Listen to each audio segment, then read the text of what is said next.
Indian bike driving 3D গেমের মধ্যে আজকে আমি খুলতে চলেছি চায়ের দোকান। আর এই চায়ের দোকানে আমি ডলি চায়ওয়ালা হতে চলেছি। তো তোমরা পুরো ভিডিওটা দেখো আর লাইক করে চ্যানেলটাকে সাবস্ক্রাইব করে দাও। তো হ্যালো বন্ধুরা, তোমরা সবাই কেমন আছো? আশা করি সবাই ভালো আছো। তো দেখো, আমি আজকে একটা চায়ের দোকান খুলবো এই গেমের মধ্যে। তো চায়ের দোকান খোলার জন্য সবচেয়ে প্রথমে আমাকে একটা জায়গার খোঁজ লাগাতে হবে। তো এই চায়ের দোকানটা কোথায় করবো আমি সেই খোঁজটা করি, কোনখানে বেশি চলবে এই চায়ের দোকানটা। তো আমি শহরের দিকে একটু ঘুরে আসি, জায়গাটা দেখে আসি যে কোন জায়গাতে সবচেয়ে বেশি চায়ের দোকান চলবে। তো বা এখানে খুললে হবে না, এয়ারপোর্টের এখানে আমি চায়ের দোকানটা খুলতে পারি, কিন্তু এখানে খুলতে দেবে ভাই, সামনে তো পুলিশ স্টেশন। তো এখানে মনে হচ্ছে চায়ের দোকান খুলতে দেবে না আমাকে, কারণ এখানে পুলিশ স্টেশন আছে। তো এই জায়গাটা কিন্তু ঠিকঠাকই লাগছে আমাকে চায়ের দোকান খোলার জন্য, কারণ দেখো পাশে একটা এয়ারপোর্ট আছে, সামনে পুলিশ স্টেশন, তারপর ওই করে অনেক কটা বিল্ডিং আছে, অনেক সবাই আসবে আমার দোকান চা খেতে। কিন্তু ভাই এখানে তো পুলিশের সঙ্গে আমাকে কথা বলতে হবে এখানে চায়ের দোকান খোলার জন্য। তো চলো আমি ফাটাফাট গিয়ে পুলিশের কাছে কথা বলে আসি। তো পুলিশ স্টেশনে চলে এসেছি, কিন্তু বড়োবাবুর সঙ্গে আমাকে কথা বলতে হবে গিয়ে যে এখানে আমি চায়ের দোকান খুলবো, চায়ের দোকান করতে দেবে কিনা। তো ফাটাফাট গিয়ে আমি বড়োবাবুর সঙ্গে কথা বলবো। তো আমাকে বড়োবাবু যা বললো শোনা, তো বড়োবাবু আমাকে বললো যে ওখানে চায়ের দোকান খুলতে পাবি তুই, কিন্তু ওকে মানে হপ্তা লাগবে, 200 টাকা করে লাগবে হপ্তাতে। তো চলো আমি রাজি হয়ে গেছি, কারণ 200 টাকা হপ্তায় দিলে কি যায় আসে। তো চলো আমাকে এবার জিনিস কিনতে যেতে হবে, চায়ের দোকানের অনেক সামান কিনতে হবে। তো ওই সামানগুলো কেনার জন্য আমার একটা বন্ধু আমাকে হেল্প করবে। তো ওই বন্ধুকে আমি জিজ্ঞেস করে সামানগুলো কিনতে যাব। তো ওই বন্ধু এখন গ্যারেজে থাকে, আগে ওর চায়ের দোকান ছিল একটা। তো হ্যাঁ, এই তো এই সামনে গ্যারেজটাতেই থাকে আমার বন্ধুটা।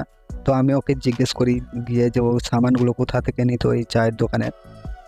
তো এই তো এই গ্যারেজটায় তো ওরা শাটার নামিয়ে কাজ করে, কারণ ওদের ওয়েল্ডিংয়ের কাজ চলে ভিতরে।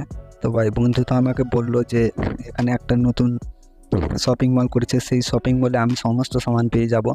তো ওখানে না পেলে আরও অন্য অন্য জায়গায় ওরা ঠিক লোকেশন পাঠিয়ে দেবো, ওখান থেকে খুঁজে আমি বের করে নেব।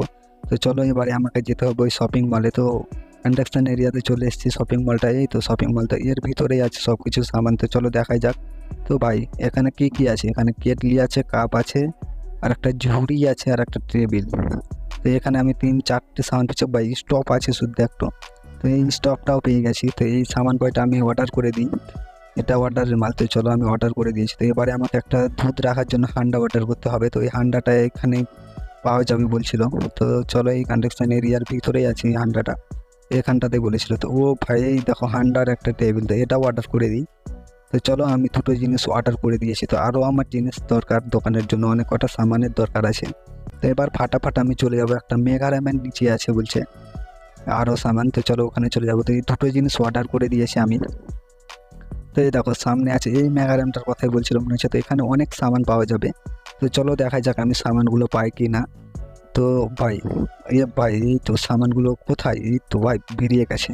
তো দেখো এই সামানগুলোর কথাই বলছিল। তো এগুলো অর্ডার করে দিয়েছি, সব সামান আমি অর্ডার করে দিয়েছি। তো আমার অর্ডার কালকে আসবে, আজকে না। তো চলো আমি এই জায়গাটা গিয়ে দেখে আসি, সাফ সাফাই করে নিই একটু গিয়ে, যে এখানে আমি দোকান খুলবো।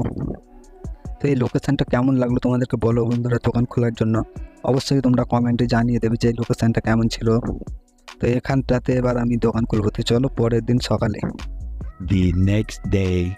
তো পরের দিন সকালে দেখো আমি ডলি চায়ওয়ালা হয়ে গেছি, আমি চায়ের দোকান খুলে দিয়েছি। তো দেখতেই পাচ্ছ অনেক ভিড় আমার দোকানে। তো এই দেখো আমার দোকানটাও ধুমধাম চলছে, কিন্তু 1 বছর পরেই। তো ভাই 1 বছর পরে আমি যেরকম করতে লাগলাম ডলি চায়ওয়ালার মতো, ওই যে আমি দুধ ঢালতে ঢালতে জিভে লাড়ছিলাম, তারপরে আরও অনেক কিছু ক্যালি দেখাতে লাগলাম চশমা পরে ভাই।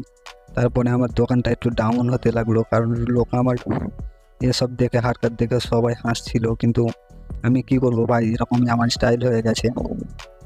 কিন্তু সবাই ইনস্টাগ্রামে ভিডিও বানাচ্ছিল আর আপলোড করছিল, কিন্তু আমি একটু একটু ভাইরাল হচ্ছিলাম।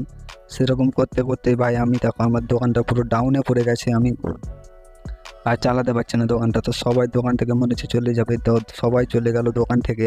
তারপরে আমি কি করব, বসে বসে একটু কাঁদলাম, মানে দাঁড়িয়ে দাঁড়িয়ে। তো কিন্তু কাঁদে লাভ হবে না, আমাকে এই দোকানটা চালাতেই হবে, কষ্ট করলে কেষ্ট মেলে। তো চলো আমাকে ফাটাফাট আমাকে আবার নতুন করে এই বিজনেসটাকে মানে তৈরি করতে হবে, প্রথমে যেরকম চলছিল সেরকম করে চালাতে হবে।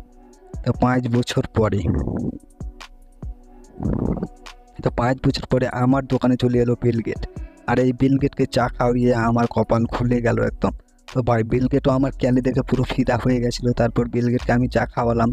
তো চা খেয়ে খুব খুশি হলো আমার হাতের তারপরে বিল গেট আমাকে দিল অনেক কয়টা ডলার, মানে ডলার বদলে ইন্ডিয়াতে আমাদেরকে টাকা, আর ওদের ইউএসএর ডলার দিল আমাকে। তারপরে আমি সেখান থেকে হয়ে গেলাম বড়লোক। তারপরে আমি চায়ের দোকানটাকে বিক্রি করে দিলাম। তারপর আমার কাছে দেখো অনেক কটা নাম্বার কিনে আছে, তারপরে বাড়ি করে নিয়েছি আমি, আরও অনেক কিছু নিয়ে নিয়েছি, প্রাইভেট হেলিকপ্টার আছে আমার কাছে। তো চলো আমি বাড়িটা গিয়ে দেখিয়ে আসি তোমাদেরকে আমি কত সুন্দর একটা বাড়ি করেছি। তো চায়ের দোকান খুলে আমি দেখো কত কিছু করেছি। মোদি যদি প্রধানমন্ত্রী হতে পারে চায়ের দোকান খুলে, তো আমি কেন হতে পারবো না? তো দেখো আমি চা বিছিয়ে সব কিছু করেছি আমি। তো দেখো একটা আমার কাছে প্রাইভেট হেলিকপ্টার, তারপর সুইমিং পুল করেছি, আমি অনেক কিছু করেছি ভাই জীবনে। তো চলো তোমাদেরকে যদি ভিডিওটা একটুখানি ভালো লেগে থাকে, ভিডিওটাকে একটা লাইক করে দেবে, আর চ্যানেলটাকে সাবস্ক্রাইব করে দেবে, আর পাশের বেল আইকনটাকে প্রেস করে অলে সেট করে দেবে। So viewers, thank you.